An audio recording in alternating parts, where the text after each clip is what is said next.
gentlemen, thank you for being here. My name is Kevin Bennett, and I'd like to say I'm here voluntarily, but I'm not. I just want to say, if the bell rings before my capstone ends, please don't leave your seats, because we're already running late, so, yeah. Okay.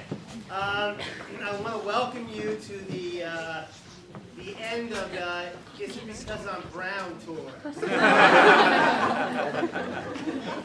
This is a show that has been going on in ACMA for the last 7 years, and I've been the recipient of a lot of that. Like any good ex-president, Sharif has wiretapped the blue box, so everything you say will be recorded. It is an honor and a pleasure to stand here and introduce to you and introduce Sharif's capstone. Of any students this year, I think Sharif really worked hard to continuously stay engaged in the opportunities that were out there in front of him. And I don't think anything symbolizes that better than the fact that in his senior year and second semester, he decided to try out for a theater show, got cast, and performed as an actor in a theater production here at ACMA. And that was all the last semester of his senior year. I was really proud of him for doing that. He's an athlete, a student, a filmmaker, and now he's a thespian. And so he's a real Renaissance person, and somebody who embodies that sense of grabbing all the opportunities that are out there. And so it's with great pride and pleasure that are we ready, or should I tap dance a little more? Maybe tap dance. Okay. Oh, actually, so two guys walking. No. Well, we'll just wait until he's ready to roll, and you can just the anticipation will build. So, all right, thank you for being here.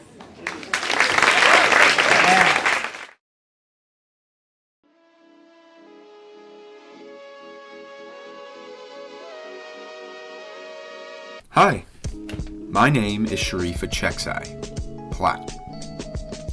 Some might know me as Shify AP, or one of the 1,000 other nicknames I have. My friends often call me Cornbread, not because I love the food or anything, but because I'm a corny or cheesy guy. I know this intro is super corny, but I love this kind of stuff.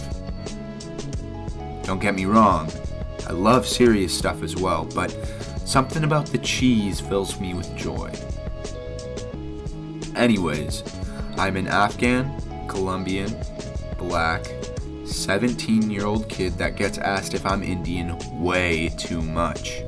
Some interests I've shown throughout my life include dancing, acting, sitting in front of a camera thinking I was the star of my own show, watching movies, playing video games, eating the dankest food, fashion, and flexing on everyone with my fire fits, making films, and being the center of attention.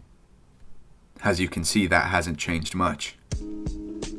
I was raised by my amazing mom, Mara Platt, and I live with her and my little sister, Amara Platt. I also have a great extended family that I adore very much. My uncles and aunt are some of the reasons why I am the person I am today. They are such genuine people, and there's never a dull moment I'm with them. From flying in my Uncle Corey's plane, to discussing random facts with my Aunt Jody, to spending 2 of my summers in Mexico with my Uncle Jason on a graduate immersion program. All of my family is very supportive of me, and they encourage me to do my best and thrive and be successful in the world. I also have some of the greatest friends a dude can ask for. They always have my back, and I will always have theirs. They're people I can spend days with and almost never get annoyed with. And even when we do get annoyed with each other, we can always make up really easily. I've been through so much with these guys. Making films and all the dumb stuff we've done on set, going to movies, watching the sunset, playing video games for hours on end, bumping music wherever we go, causing trouble wherever we go, and just enjoying each other's company. A lot of people hate my ACMA friend group, but they don't really know us. Everyone goes through tough times, and that does not exclude the brothers. Not a single one of those guys has not been through some really tough shit in their life, and and they still keep on going. They're all talented, smart, amazing individuals, so I just want to say, don't make judgment before getting to know them. Anyways, I participate in many extracurricular activities, including Spirit Committee, Dance Committee, Student Government, the Beaverton Student Advisory Committee, the ACMA Film Department, high school soccer, club soccer, and now rec soccer, and I also work at Villa Sport. When I was young, I wanted to be so many things when I grew up. I wanted to be a Secret Service agent like my Uncle John. I wanted to be a police officer so I can cuff the bad guys. I wanted to be an astronaut so I can explore the universe. And I wanted to be a professional soccer player. As a child, I was a kid who loved to play soccer and basketball. Unfortunately, I wasn't the tallest kid on the block, so I wasn't very good at basketball. But fortunately, I found a greater passion playing soccer, and I've been playing for the past 14 years of my life. Soccer has been one of the most important things in my life, and I've made some of my best friends playing soccer, and I've learned so much about teamwork and work rate and just life in general. I continued to play soccer at a competitive level until November of 2016 when I ended my career at Sunset High School. Since then, I've focused my passion on filmmaking, and I would like to study marketing and advertising when I go to college, so I can make commercials and hopefully make my way up in the entertainment business and eventually work in Hollywood.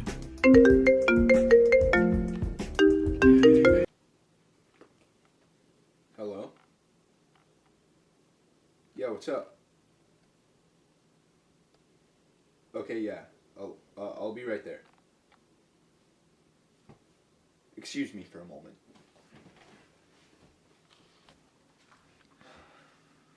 Alright, places. We're rolling. And action.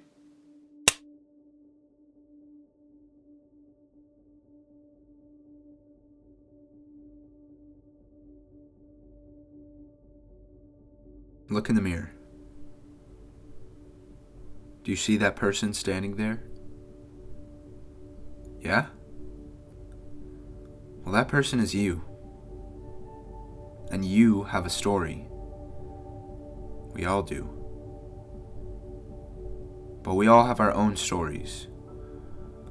Some intertwine, and some have never even seen each other.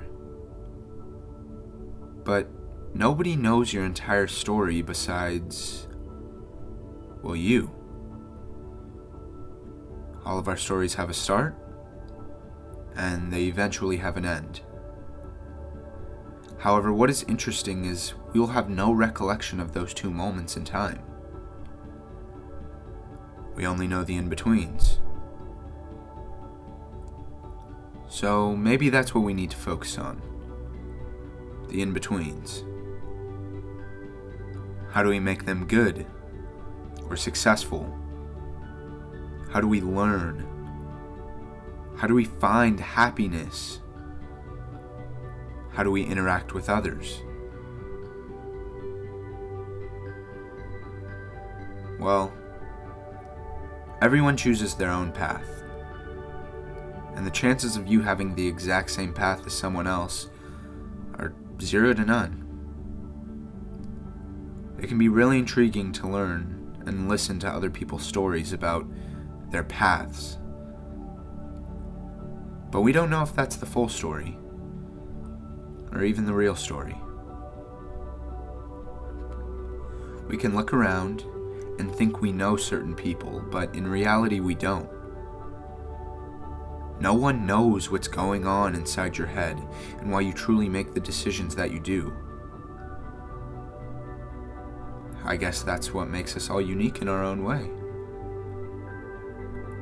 Not only our looks, or where we come from, or the way we talk, but the decisions we make and why we make them. We all make different decisions, but we all make similar decisions as well. Throughout all of our stories, we have all decided what we like and what we don't like, We have learned lessons about things like family, friendships, relationships, art, and work and life. And we have all chosen which lessons we want to implement into our own lives. And today I would like to share mine with you. My name is Sharif Acheksai, and this is my 5 for the 17 years of my life.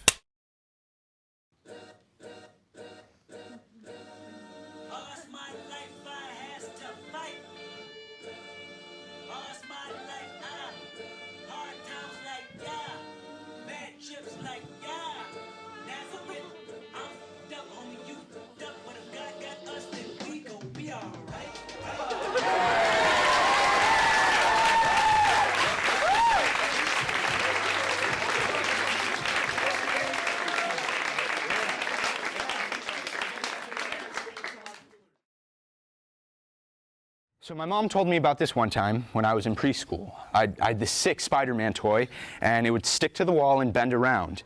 And one time I was in class, and one of the other kids was super fond of my toy. I mean, why wouldn't he? It was dope. But I couldn't share the toy with him because it was a single action figure, and it wasn't really a toy we could use together. So the teachers had to take it away, and they told me I couldn't bring it anymore because it was a toy I couldn't share.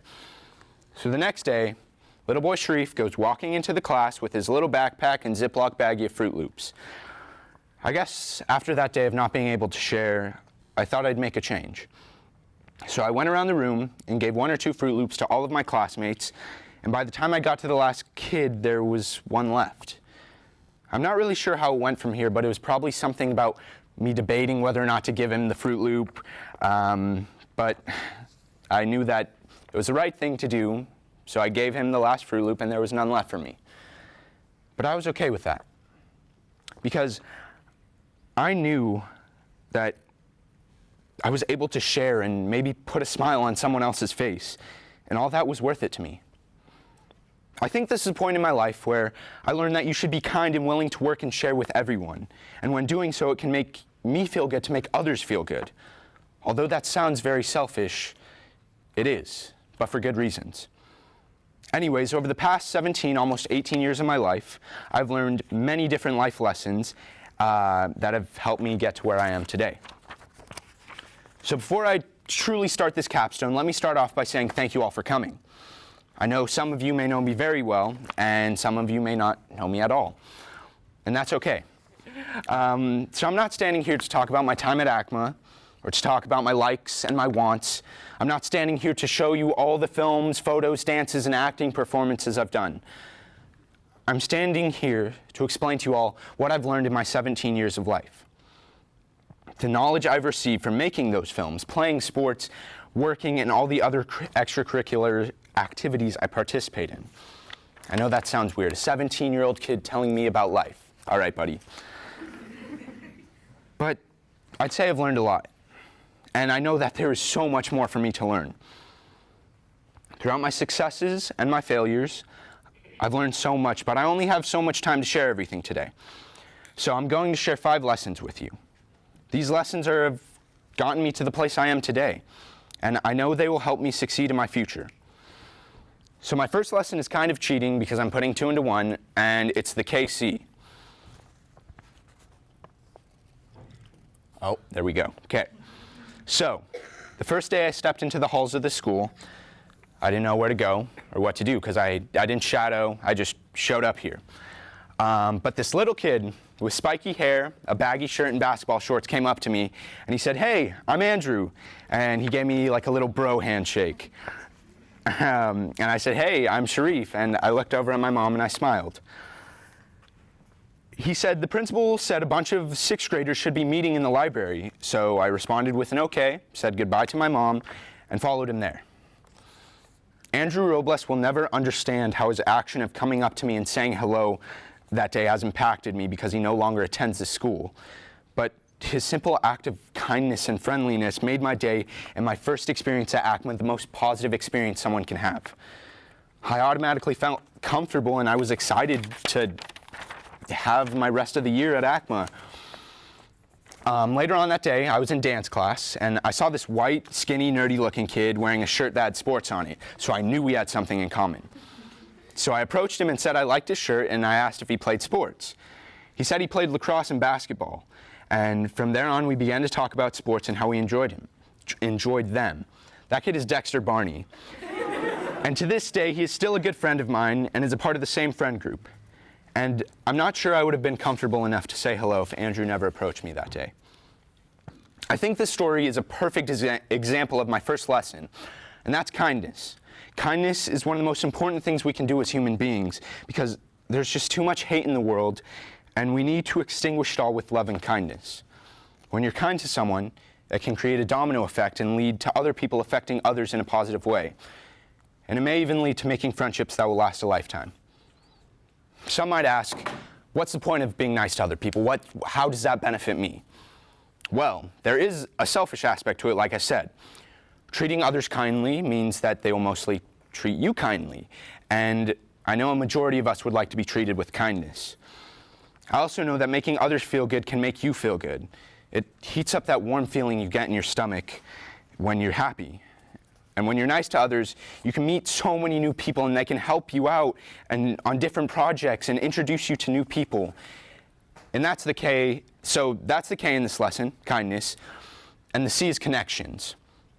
And nowadays, it's not necessarily about what you know, but who you know. For example, if you have connections to a big production company and say you don't really know as much as someone who went to film school, but because you know someone, you're automatically a trusted individual and it will be a lot easier for you to get a job for that company.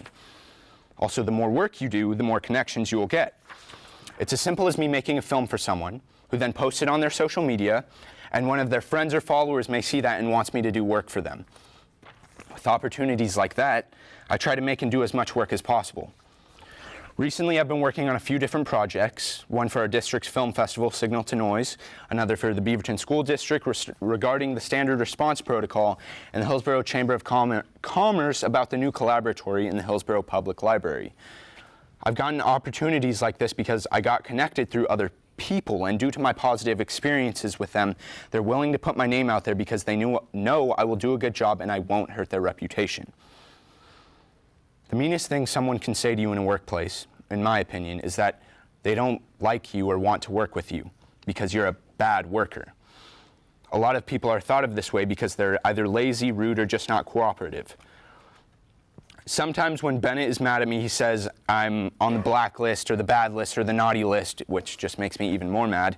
But the blacklist is essentially those people in Hollywood who others will not work with. It was first implemented during the Red Scare when people were being accused of being a communist.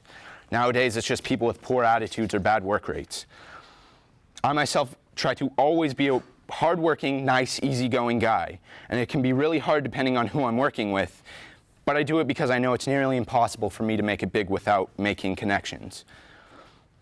Without those connections, I'm just a filmmaker making short films on my own budget that I don't have, and now I may or may not show you a film that I wouldn't have been able to do without a connection. Okay. What is film? Film is an art form, a way of expression, a way to tell a story, a passion, a media, a career, but also much more. Film is a lifestyle. It is something that brings different people together to create. These pieces of art can be seen daily on TV, on the internet, and in a theater. So let's enjoy the night. Let's enjoy the work, the dedication, the individualistic expression of oneself. Let's enjoy the art, the thing that brings us all together.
to signal to noise.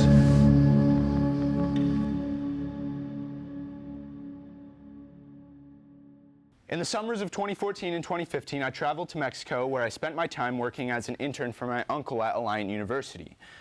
I traveled with graduate students to cities and states all around Mexico, and during this period of time, my uncle was a really big influence in my life. I was able to see his successes, and he continuously encourages me to do well and to try new things. And that's my second lesson. Always be willing to try new things. While I spent my time with my uncle, every day he would have me try something new. I tried all different kinds of foods, including crickets, worms, and cow tongue. I interacted with all new people, like all the graduate students in the program, and many people in Mexico who didn't speak a lick of English. Some of those people included children living in poverty. I met these children at a school that was kind of out in the middle of nowhere, and it was a sad-looking school with poorly cemented floors and walls, but it was the best that they had. My group stayed for 2 days, and we slept on the floor in 2 of the 4 classrooms that they had in sleeping bags.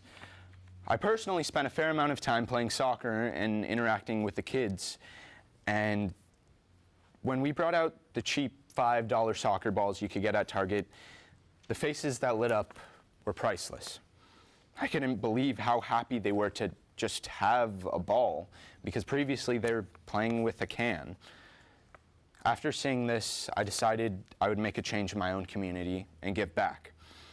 So I decided to participate more in student government, volunteer with programs like the Special Olympics, and I joined the Beaverton Student Advisory Committee, where students from each high school in the Beaverton School District come together and give input student opinions on district decisions. I've always been interested in trying new things because I always want to find something that I truly love to do. When I first came to ACMA, I wanted to be an actor. Then I switched to dance. Then I switched to film. And I've dabbled in other art forms in and out of ACMA, like photography, music, and I decided to take ceramics as a senior. I've learned so much about myself from just trying new things. Trying new things can surprise you. You can figure out what foods you like, what music you like, and even what sports you like. And without change and trying new things, I, as well as everyone else, get accustomed to the same thing every single day. And getting too comfortable can be dangerous, because there comes a point in our lives where we realize change is inevitable. No matter what we do, eventually life turns a corner on us and our lives will transform. Sometimes for the better, sometimes for the worse. I previously stated that I tried many new things, and that may seem like a lot of change to everyone else, but to me it's not. I wish I would have made more modifications to my life here and there, because I'm currently at the point in my life where a big change is about to happen. For the past 7 years, I've been doing the same things, going to the same art school 5 days a week, playing soccer on the same teams, doing film with the same friends, and I've gotten so comfortable in this lifestyle that the thought of anything different is kind of nerve-wracking. I mean, don't get me wrong. I'm excited to go off and do new things, but a part of me wants to stay here in this tiny little bubble where I'm comfortable, where I go to a tiny art school where I know almost everyone, and my mom can take care of me and help me whenever I need, and I don't need to make new friends because I already have great ones here. But that's just not how life works. So at this point in my life, I've been preparing myself for the change, and I've been changing things up more and more, and just getting myself out of my comfort zone. I know I'm ready, and I know that everything will be okay. So, I challenge you all. I challenge you all to try something new, whether that be a new food, a new art form, or maybe something as small as doing a different style in your art form. Just try something different. Shake things up in your life before life shakes things up for you. So most people know me as a filmmaker, but I also do really love visual art, even though I'm really bad at it. But I have fun making this kind of art. Wait, was that the first one? Or, yep, okay, so there's my crappy ceramic piece. 1, 2, I love to draw. I draw a lot of handsome Squidwards, but I didn't have a good picture on there. I love drawing, yeah, just like cartoon characters is really fun for me. Okay. I think I can dedicate the entirety of this lesson to one individual. June 20th, 1999, a woman had just barely turned 20 years old. Only 2 years out of high school, not going to college, living on her own, and working every day to pay rent. But on this specific day, she was lying in a hospital bed giving birth to her newborn son. She didn't have to do this. She didn't have to actually go with the 9 months of carrying another person. She didn't have to keep her child for the next 17 years and raise him. She didn't have to do anything with him. But she did. And she decided that she would step up to the plate, despite what others had to say, and take on the role of being a mother. That woman is my mom. And when I was born, my mom was very young, and she didn't know what she was doing. With that being said, the next 17 years of her life would be the biggest roller coaster she would ever ride. With my father dipping out of my life, and then my mom having my little sister, Amara, Mara Platt would not only have to parent one child, but two, all by herself. Throughout my whole life, I've seen my mom work her ass off to go to school and get her post-high school education, and she wasn't able to do it all at once because she had to raise 2 kids and she had to work. So it took my mom around 12 years to get her master's degree. I've seen my mom work multiple jobs full-time while going to school and still taking care of 2 children all at the same time. Currently, my mom has multiple jobs to help me pay for college, while she's still paying off her own student loans. My mom is the best example of a hard worker because she'll often wake up at 4 o'clock in the morning just to get her exercise and go to the gym. She will then go to her job from 7 to 3:30, and sometimes on her lunch break she will do another one of her jobs. And then at 4 o'clock she'll go to her third job until 11 at night. Ever since I was young, my mom has gone above and beyond to make sure I didn't have any problems and I was able to succeed. I've learned this lesson of hard work from her, and I've chosen to implement this concept into my own life for the rest of my life. I've put my work and dedication to all the extracurriculars and jobs I participate in. Examples of this can be seen in student government, in which I've been in Ohana Reps in 6th grade and I became student body president last year. And my cabinet this year was able to raise over $200, support a successful holiday sharing, help with the best winter formal this school has ever seen, and begin the new project of Art Day on the Go. Not yet. Just pause it. Okay. I don't understand. Gosh. I've also been a member of Dance and Spirit Committee, and I played soccer for the past 14 years and been a captain on multiple teams, including Sunset's varsity soccer team. I've worked after school at an actual job and on weekends, and I'm president of the Beaverton Student Advisory Committee. My past 4 years of high school, I've worked so hard to make sure I was a well-rounded individual who is up for any challenge that comes my way. I know that the skill sets I've gained through all the academic and extracurriculars will help me in my future and have also given me some great memories that I get to share with amazing people. In all of my art, I work hard to make sure that the next one is better than the last. And I think besides film, a prime example of that is my photography. So, this was my, probably 8th grade. I'm so good at all arts, like alt crap. Next picture, that's Tatsuya. He can't be here right now, but shout out to him. He's doing his capstone. Next picture, I still think I'm cool. I did like black and white buildings and then blue and then, yeah. But now, I've changed it up a little bit. And so there's a better soccer photo. Next one. There's some more photography. Just next, yep. This one, we were kind of just screwing around, but like now that I look at it, it's like it can have a really deep message in it. Next one. This is some stuff I did for digital image, and those are my guys right there. Okay, next one. That's good. So, my very first competitive soccer game, my team lost 7-0. 7th, 8th, 9th, and 10th grade, I made tens of films and received no exposure outside of Mr. Bennett's film portable. I've lost contact with many friends. I ran for vice president my sophomore year and lost. and I've almost lost some of my best friends due to mistakes with others. I don't know how many soccer games, films, and relationships I've messed up on and have failed.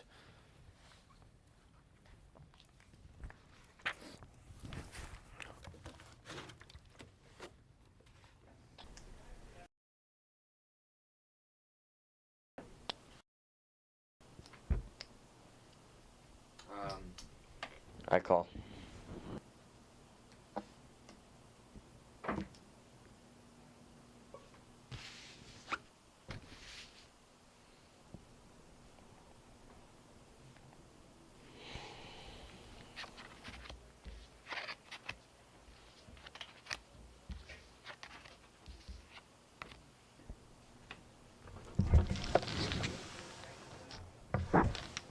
That's another $2,000 you owe me.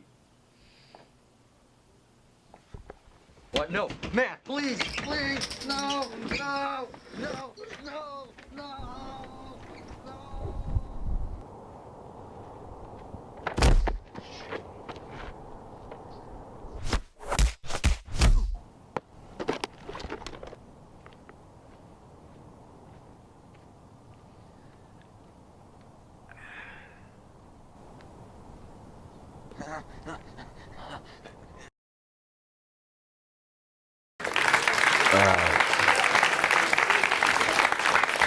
So that film was called Blackjack.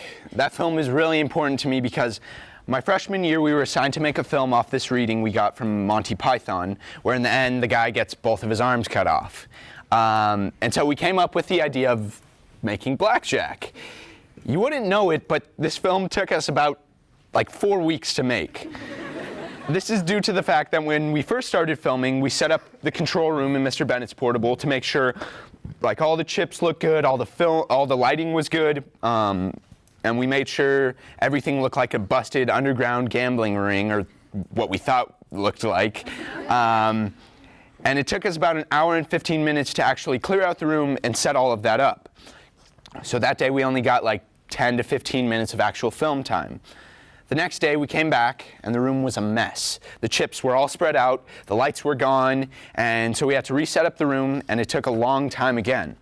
At the end of class, we asked Mr. Bennett to not let anyone in there because our stuff had to stay the exact same for the next day that we filmed. Next class, everything was messed up again. So we constantly went through this process of having to set everything up again and again when we returned to class. We also had struggles during the times of shooting with one of the members of the crew not cooperating, arguments about various things, people getting distracted and making each other laugh, Andres getting electrocuted, and me yelling at everyone because of how annoyed I got. However, after a few weeks, we got everything done, and we turned in the film, and we were really proud because after all the hardships we went through, we finally got it done. So Mr. Bennett, he had screened all the films that were turned in, and right before ours was one of the older one of the older kids' films, and it basically consisted of everything a teacher doesn't want in his classroom. He then screened ours, and a few days later we got our grade back, and we got a C on the project. After all that work and struggles we went through, we got a C on the assignment. Now, I'm not sure if Bennett was upset because of the film he had watched right before ours, or if he actually didn't like it. Whatever the case, this was a very important moment in, I think, all of our lives. We tried so hard for something and it never went the way we wanted it to. From that moment on, we kind of looked at everything a little differently, because things aren't always going to go your way, and no matter how hard you try, you can't always succeed. I also learned that maybe you just scrap films instead of taking weeks to make a mediocre film. I think this is the first moment in my life that I realized failure is kind of okay, as long as you learn from it and pick yourself back up. So when you first learn how to ride a bike, you might fall 100 times, but if you never get up and try again and learn from each mistake, you'll never be able to find that ride, or that strength, or that weakness. Trial and error is sometimes the best way to find success. Throughout the past 7 years, I've failed and failed and failed and failed. But after multiple failures, I've found success. You know, failure is kind of a funny word because it doesn't really have to exist if you don't want it to. If you learn from your mistakes and progress as an individual, you haven't really failed. I think that is honestly what life is all about, and how we can all become better human beings. And now that I know that after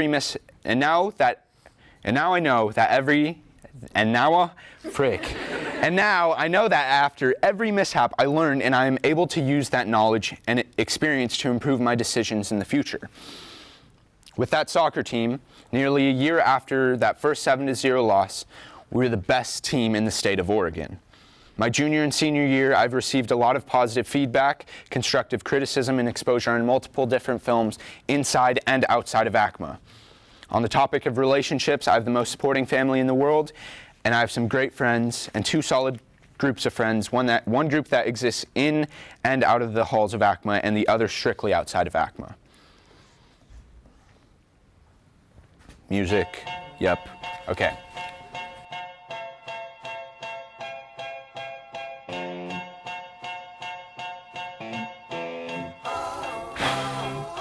Too many people wake up, get ready for the day, go to a job they don't enjoy for 8 hours, and then head home, sit on the couch, eat dinner, and watch Netflix.